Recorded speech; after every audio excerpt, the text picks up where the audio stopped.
Hello guys! Hello! This is for Taurus. Taurus. Welcome dito sa aking channel.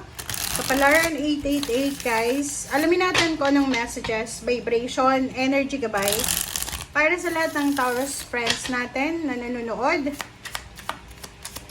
Alright. So, this is for the year 2026 general reading, Taurus.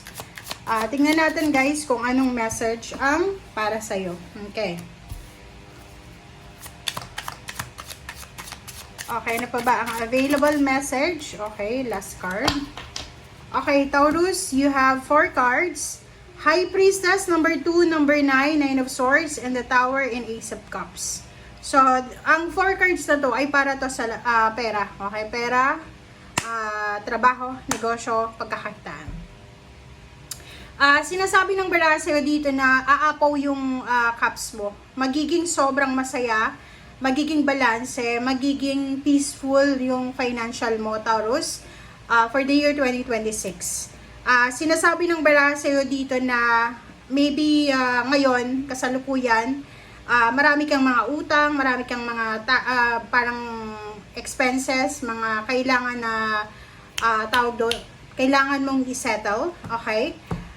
Pwedeng bumagsak yung foundation mo, like naubos yung ipon, nalugi yung negosyo, nawala ng trabaho, or yung trabaho hindi naging maganda yung takbo ng financial flow. But sinasabi ng barahang ito na pagdating ng 2026, starting February, okay, starting Chinese New Year, sinasabi ng barahan na there's a hidden blessings na posibleng parating sa'yo in terms of money. So kumbaga, this High Priestess is hidden blessings na posibleng darating sa'yo na pwedeng magdala sa'yo ng sobrang contentment, happiness, and satisfaction. So, ihanda mo yung sarili mo. Prepare yourself para dito, Taurus, kasi this parang blessings ay kumbaga talagang nakapangalan sa'yo or nakatadhana talaga sa'yo. Alright. Let's check for love life. This is for Taurus.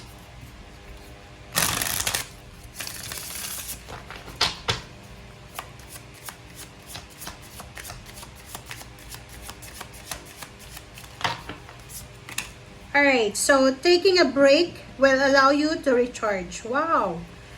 So Taurus, maybe you're in a relationship and siguro makakapag-desisyon ka sa taon na ito na makipag-pull off muna.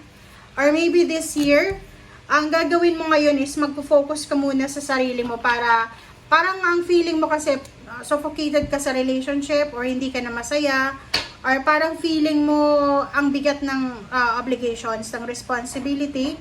So maybe you and your partner or loved ones or kung sino man yan na person mo, ay kayo ay posibleng magte-take a break muna. Kumbaga, call off muna kayo. Pwedeng maghiwalay kayo pansamantala para mag-recharge individually. Kasi may ganun lalo kung nagli-live-in pa lang naman kayo, wala pa kayong anak, possible na nagkakasawaan na yung iba sa inyo. So, this year, may possibilities dito na mutual yung breakup or mutual yung paghihiwalay. And sinasabi ng baraha sa'yo na there is not enough confidence to fuel the situation. May iba sa inyo dito na parang, okay, pagod ka na sa relationship mo, pero wala kang energy na makipaghiwalay. Parang ganon. So, sinasabi ng baraha sa'yo dito na maganda na magpahinga ka muna. Okay? Maganda na pagpahingahin mo muna yung puso mo, yung isip mo. Lalo na kung hindi ka pa ready sa mga obligations, sa mga responsibilities na yan, especially yung pagkakaroon ng anak, pagkakaroon ng pagpapakasal, parang gano'n. So, you need to take care of yourself first bago ka take care ng ibang tao, 'di ba? Mag-care ng ibang tao, 'di ba? Okay, so this is general message para sa lahat ng Taurus.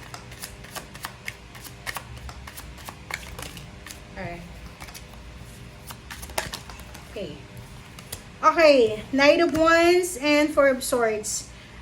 Sinasabi ng baraha dito, Taurus, na huwag kang mag-alala kasi possible na magkaroon ng breakup because of parang nagkakasawaan na kayo or nasasakal na kayo sa bawat isa. But there's a Knight of Wands coming. So, kumbaga, after ng breakup, pwedeng magkaroon ng love offer. And this love offer will give you the peace na hindi mo nakita dito sa taong ito na pwedeng maghiwalay kayo. Okay. Trabaho ganun din. If ever lang, may mga Taurus na mag-resign kayo, pwedeng merong magre-resign ngayon na January 2026. And then, lilipat kayo sa bago nyong trabaho. Or maghahanap kayo ng bago. And nakikita ko sir dito na magiging peaceful ka sa lilipatan mo. Mag-iingat lang tayo sa mga traidor. Okay, lalo na sa relationship, yung mga taong akala mo nagki-care sa'yo pero wala naman palang care. Okay? Mag-iingat tayo doon sa mga yun, ingat ka. If you are parang live-in partner pa lang kayo or pwedeng boyfriend-girlfriend, mag-iingat ka kasi pwedeng takutin ka eh. Diba? Pwedeng yung karelasyon mo is medyo obsessed sa'yo. Parang iba-blackmail ka niya. Kung lalaki kang Taurus, mag-iingat ka kung ayaw mo pang makabuntis, kung ayaw mo magkaroon ng anak, kasi possible ka dito na malagay sa alanganin. Pwedeng mapikot ka, or pwedeng mabuntis mo yung girlfriend mo, or yung kalibin mo dahil sa, gusto mo nang makipaghiwalay, and gagawin niya is yung baby na yan, magpapabuntis siya sa'yo para mahawakan ka niya sa leeg. Knight of Cups and Four of Wands, sinasabi ng baraha dito na kung babae ka na Taurus, congratulations sa'yo. Kasi after ng traumatic na relationship na pwedeng pinagdaanan mo, ay posibleng darating yung financial stability and emotional stability sa buhay mo. Doon din sa mga Taurus na nakaranas kayo ng mga financial problems or mga parang yung flow ng money ay hindi masyadong malakas sa 2025 or 24-23.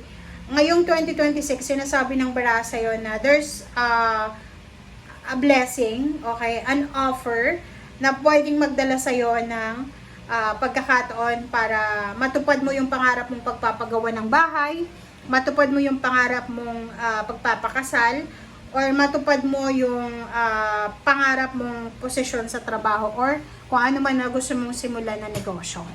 Alright? So, sinasabi ng baraha dito, yung warning lang sa 2026 is you need to be careful doon sa mga taong pinagkakatiwalaan mo sa ngayon. Kasi, pwedeng ang lokohin ka, pwedeng mapikot ka, or pwedeng ma-scam ka. Alright. Nine of Fire. Sinasabi ng baraha sa'yo dito na if ever na makaramdam kayo ng pagod, huwag kayong sumuko ha. Huwag niyong isuko, but you need to fight for it. Okay? You need to fight your dreams. You need to fight kung ano man yan na dapat mong ipaglaban. Okay? Sinasabi ng baraha, normal lang sa tao na mapagod, but hindi ibig sabihin niya na hanggang dyan na lang. Okay? Thank you guys. Bye!